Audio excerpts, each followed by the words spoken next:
سندھ کا مشہور نعرہ مرسوں مرسوں سندھ نڈیسوں کا نعرہ کس نے کیوں اور کب لگایا تھا؟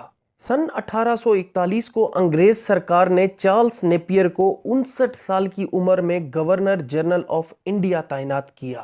جنرل چارلس نیپیئر سندھ پر مکمل انگریزوں کا کنٹرول چاہتا تھا، اس لیے 16 فروری 1843 کو جنرل چارلس نیپیئر 2800 سپاہیوں اور 12 توپوں کے ساتھ سندھ میں داخل ہوا اور ان کی جنگ ٹالپور بلوچوں سے میانی کے مقام پر ہوئی۔ میانی کی جنگ جیتنے کے بعد چارلس نیپیئر کا اگلا ہدف حیدرآباد شہر تھا، کیونکہ حیدرآباد اس وقت سندھ کا دارالحکومت تھا۔ حیدرآباد کا دفاع میر شیر محمد خان ٹالپور، جسے شیر سندھ بھی کہا جاتا ہے، اور جنرل ہوش محمد شیدی نے اپنے فوج کے ہمراہ کیا۔ 24 مارچ 1843 کو جنرل چارلس نیپیئر کی فوج اور میر محمد خان ٹالپور کی فوج کا آمنا سامنا حیدرآباد سے تقریباً 10 کلومیٹر کے فاصلے پر واقع دبا کے مقام پر ہوا۔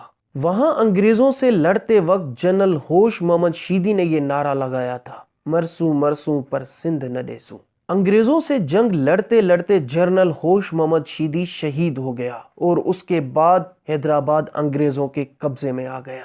جنرل ہوش محمد شیدی کی بہادری دیکھ کر گورنر چارلس نیپیئر نے جنرل ہوش محمد شیدی کو پورے فوجی اعزاز کے ساتھ دفنایا۔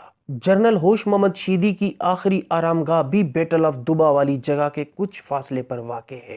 بیٹل آف دبا کے مقام پر آج وہاں مونومنٹ آف حیدرآباد بیٹل موجود ہے، اور ساتھ میں وہ قدیمی قبرستان جہاں باقی شہیدوں کو دفن کیا گیا تھا۔ تو دوستو، یہ تھی مرسوں مرسوں سندھ نہ ڈیسوں کی تاریخ۔ آپ کو یہ ویڈیو کیسے لگی؟